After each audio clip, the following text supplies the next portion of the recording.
Monsieur le député maire, bonjour. Bonjour. On va aujourd'hui parler impôts et taux d'imposition. Quelle politique choisit d'exercer la ville en cette matière?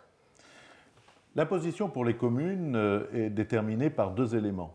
Tout d'abord les bases, définies par l'État et imposées par l'État, et les taux qui sont là déterminés par un vote au sein du conseil municipal, et qui est donc de la responsabilité locale. En ce qui concerne les taux d'imposition locale, nous avons souhaité, après une période de stabilisation depuis 2010, diminuer la pression fiscale sur les taxes habitation et taxes foncières. Ainsi, depuis 2010, la stabilisation a été enclenchée et la diminution est sensible. Nous sommes à un taux inférieur à celui que nous connaissions il y a 10 ans. Nous poursuivons dans cette direction. Alors, ce mouvement de baisse peut-il se poursuivre? Le contexte pour les collectivités locales est un contexte difficile et c'est un effort conséquent que nous faisons dans la gestion municipale des différents services publics. Pour autant, il est important que nous puissions poursuivre l'allègement de la facture fiscale pour les Boulonnais. Je pense notamment à ce qui sera engagé. Un certain nombre de propriétaires extérieurs à Boulogne, aujourd'hui, ne jouent pas la réalité des faits. Viennent à déclarer des logements qui pourtant sont loués sans base de confort, sans chauffage, sans sanitaire, pour ne pas payer l'impôt, pour échapper à l'impôt local. Ce qui fait que cela se répercute sur les Boulonnais eux-mêmes.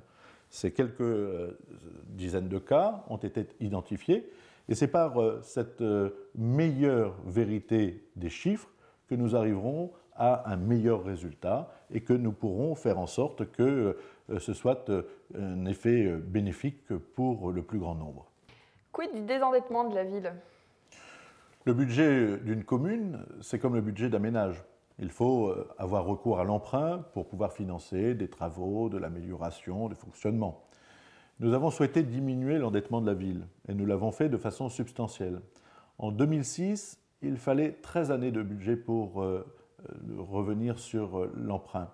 Aujourd'hui, il faut moins de 6 ans pour rembourser l'endettement de la ville. C'est-à-dire que nous sommes dans une situation extrêmement saine et qui fait que nous sommes parmi les villes les mieux placées sur son taux d'endettement et sur sa capacité de remboursement pour des villes équivalentes de la même strate démographique.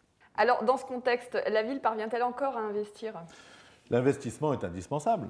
D'abord pour la qualité des services rendus à la population, mais aussi parce qu'il s'agit du dynamisme économique. Tout investissement public crée l'emploi. Et nous avons souhaité, grâce à notre capacité d'autofinancement, c'est-à-dire les excédents budgétaires qui permettent de financer sans avoir recours à l'emprunt, eh bien ces excédents budgétaires nous permettent d'arriver à un niveau d'investissement de l'ordre de 20 millions. C'est un niveau élevé, mais important, parce que c'est de l'emploi fourni par les marchés publics, par tous les projets qui sont réalisés. Et cela permet aussi de répondre aux attentes, elles sont légitimes, exprimées par les Boulonnais. Merci Frédéric Cuvillier. Merci.